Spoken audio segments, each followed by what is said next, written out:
warahmatullahi wabarakatuh. Halo Sobat Pecinta Lingkungan, kembali lagi bersama dengan saya, Hanifah Mai.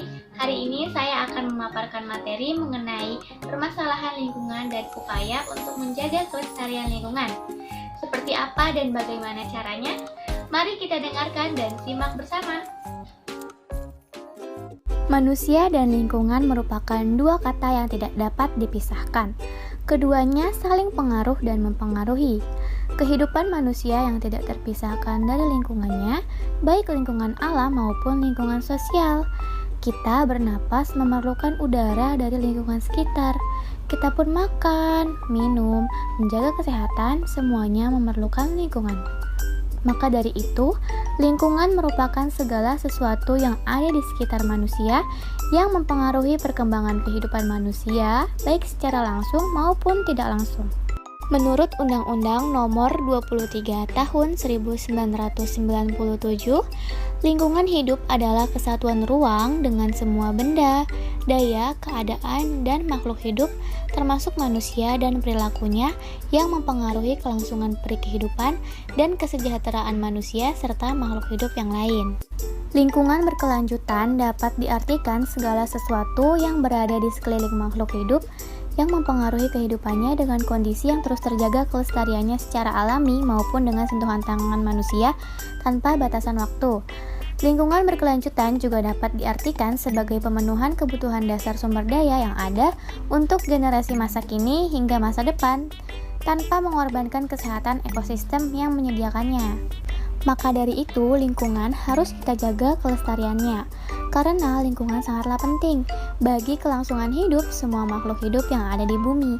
Apabila lingkungan tidak ada, maka manusia, hewan, dan tumbuhan tidak dapat bertahan hidup. Dengan demikian, lingkungan hidup menjadi bagian penting dari kehidupan manusia untuk memenuhi kebutuhan hidupnya, baik bagi generasi di masa kini maupun di masa depan. Namun, saat ini lingkungan kita mengalami berbagai macam kerusakan. Itu semua akibat ulah dari manusia yang tidak bertanggung jawab. Menurut Undang-Undang Republik Indonesia tentang Perlindungan dan Pengelolaan Lingkungan Hidup Nomor 32 Tahun 2009, bahwa kerusakan lingkungan hidup adalah perubahan langsung dan atau tidak langsung terhadap sifat fisik, kimia, dan atau hayati lingkungan hidup yang melampaui kriteria baku kerusakan lingkungan hidup. Di kota-kota besar, permasalahan lingkungan menjadi hal yang tidak mudah untuk diatasi, seperti adanya pencemaran udara, air, maupun tanah. Pencemaran itu terjadi akibat alih fungsi lahan hijau menjadi bangunan perusahaan, perumahan, dan pusat perbelanjaan. Sejatinya, pencemaran itu ialah akibat dari tingkah laku manusia yang tidak memperhatikan kelestarian alam yang ia tinggali. Lalu adanya pembalakan hutan, pembuangan sampah dan limbah ke sungai, pembuangan asap pabrik ke udara, serta pengubahan fungsi lahan hijau menjadi lahan perumahan. Pencemaran lingkungan tersebut tentu akan mengganggu ekosistem yang ada di dalamnya, dan tentunya akan menimbulkan bencana alam seperti banjir, tanah longsor, ataupun kekeringan, yang akan merugi nantinya pun manusia itu sendiri. Selain itu, makhluk hidup lain juga akan terganggu habitatnya karena ulah manusia yang tidak bertanggung jawab itu.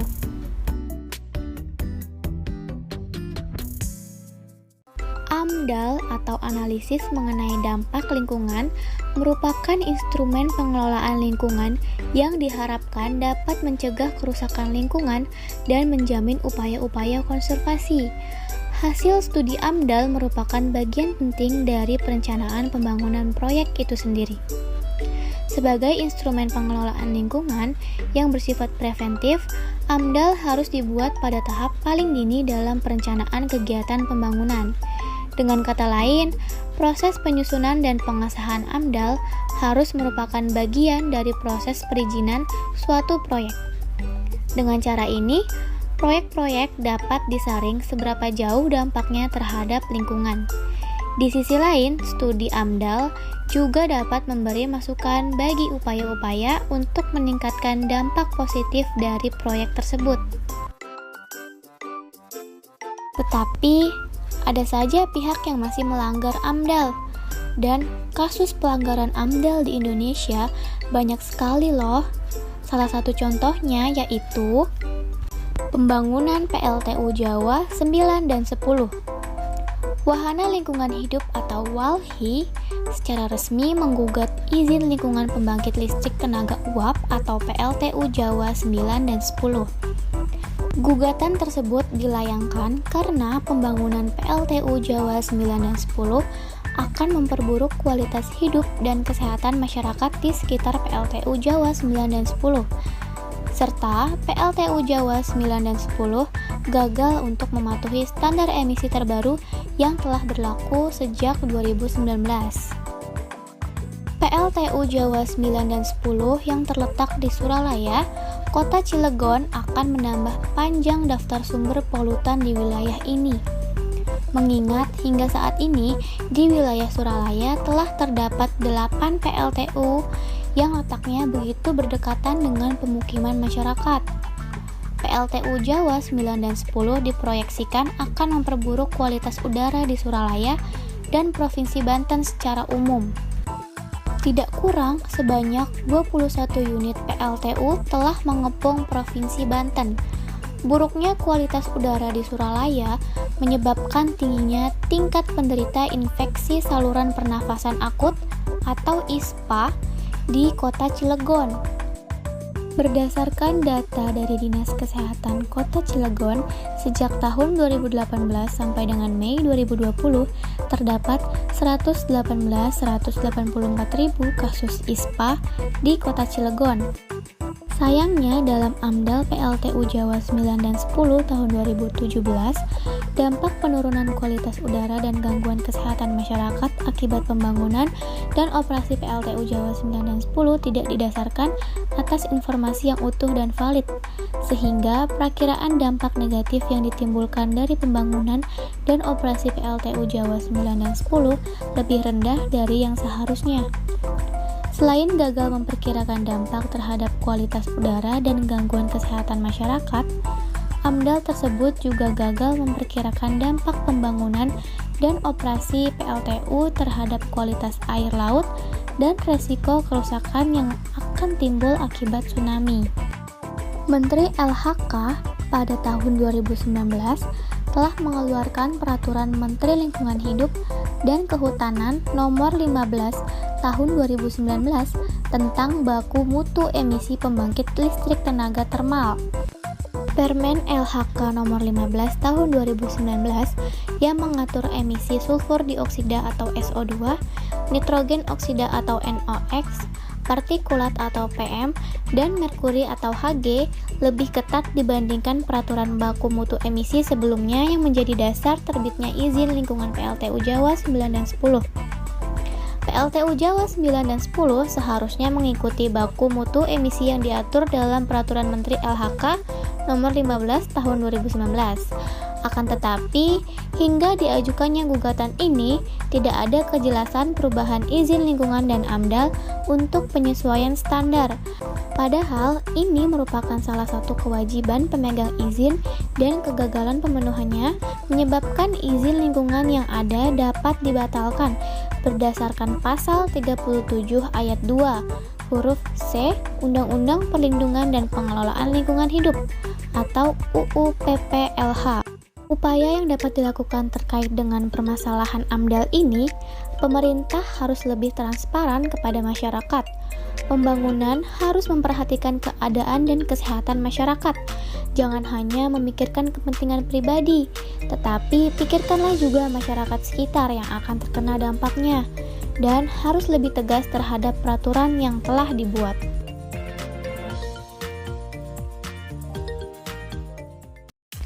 Contoh pelanggaran AMDAL lainnya, ada pelanggaran AMDAL di bidang pertambangan pada PT Mitra Bara Adi Perdana. Perusahaan ini merupakan perusahaan tambang batu bara yang terletak di Malinau Selatan, Kalimantan Utara yang berada di bawah Bara Multi Group. Mitra dari PT ini ada Idemitsu Kosan yang merupakan perusahaan Jepang yang bergerak di bidang energi dan tambang. Adapun pelanggaran AMDAL yang dilakukan pada perusahaan ini yang dilaporkan pada tahun 2019 yaitu yang pertama, perusahaan ini melakukan peningkatan produksi dari 500.000 ton per tahun menjadi 4 juta ton per tahun di area seluas 1.930 hektar. Yang kedua, air Sungai Malinau warnanya berubah menjadi coklat dalam kurang lebih 10 tahun terakhir. Hal ini menyebabkan air menjadi tidak layak pakai untuk kebutuhan sehari-hari seperti minum, mandi, dan tadinya Sungai Malinau ini bisa dimanfaatkan oleh warga. Oleh karena ini, banyak warga yang memutuskan untuk membuat sumur di rumah masing-masing. Sedangkan sebagian lagi membeli air jika tidak mampu untuk membuat sumur. Dan yang ketiga, aktivitas penambangan berdampak besar terhadap hewan-hewan yang ada di hutan-hutan yang berada di dalam konsesi perusahaan. Burung enggang sudah jarang terlihat, tidak seperti 10 tahun yang lalu, masih berkeliaran hingga ke desa-desa. Budaya masyarakat setempat untuk mendapatkan makanan dengan berburu, akan tetapi buruan mereka seperti rusa dan babi hutan menurun drastis. Peranan AMDAL dalam kasus ini yaitu yang pertama, melakukan eksploitasi atau operasi produksi batu bara kapasitas yang sesuai dengan AMDAL yaitu kurang dari 1 juta ton per tahun. Jumlah pemindahan material ini akan berpengaruh besar terhadap intensitas dampak yang akan terjadi. Luas perizinan untuk luas lahan ini yaitu kurang dari 200 hektar. Serta luas daerah untuk pertambangan yaitu kurang dari 50 hektar yang dihitung berdasarkan kumulatif per tahun. Lalu yang kedua, diperlukannya kegiatan pemulihan fungsi lingkungan hidup sebagaimana yang dimaksud pada Permen LH Pasal 9 Nomor 38 Tahun 2019 Ayat 1. Pada pasal ini mencakup kegiatan fungsi lingkungan hidup dengan menggunakan bahan alami dengan kegiatan pemulihan lahan yang terkontaminasi limbah dan bahan berbahaya serta racun. Perlindungan dan pengelolaan lingkungan hidup harus dilakukan sesuai dengan kaidah-kaidah lingkungan. Jika tidak, maka dapat menimbulkan berbagai bencana lingkungan. Kerusakan lingkungan yang terjadi selama ini akibat dari lemahnya pengawasan pemerintah dan keengganan masyarakat untuk mengubah perilaku yang kurang wajar terhadap alam serta lemahnya penegakan hukum atau law enforcement sebagai benteng terakhir untuk menjamin tegaknya aturan. Jika kita tidak dapat menjaga alam sebagai sumber pemberi manfaat bagi kehidupan manusia, maka hal itu akan berdampak kepada melemahnya kemampuan ekosistem untuk memberikan layanan kehidupan bagi umat manusia, sehingga akan menjadikan kehidupan manusia berbiaya lebih tinggi. Kita harus mencintai dan menyayangi lingkungan, dimulai dari diri kita sendiri dengan melakukan yang pertama, penghematan penggunaan kertas dan pensil. Di masa pandemi seperti ini, bisa kita mulai dengan menggunakan teknologi yang ada. Kurangi kertas dan pensil dengan mencatat ataupun mengerjakan tugas melalui handphone, komputer, ataupun laptop. Yang kedua, membuang sampah pada tempatnya. Yang ketiga, memanfaatkan barang-barang hasil daur ulang. Yang keempat, mengurangi plastik. Bawalah tas kain saat berbelanja. Gunakan sedotan stainless. Bawa peralatan makan sendiri dari rumah. Yang kelima, menghemat penggunaan listrik, air, dan BBM. Dan yang keenam, menanam dan merawat pohon di sekitar lingkungan rumah tinggal.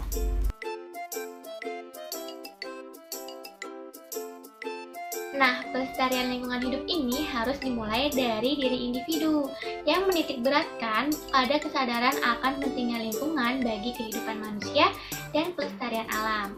Jagalah kelestarian lingkungan hidup kita karena kita sendiri yang akan menikmati dan juga merasakan kebahagiaan serta kenyamanan jika lingkungan hidup kita bersih dan sehat. Dimulai dari diri kita sendiri, kita dapat memberikan contoh yang baik kepada masyarakat luas. Dengan demikian, generasi anak cucu di masa depan dapat merasakan kebahagiaan dan kenyamanan yang sama seperti kita. Mari sayangilah kelestarian lingkungan, bersama kita pasti bisa. Stay safe and stay healthy everyone. Terima kasih. Wassalamualaikum warahmatullahi wabarakatuh.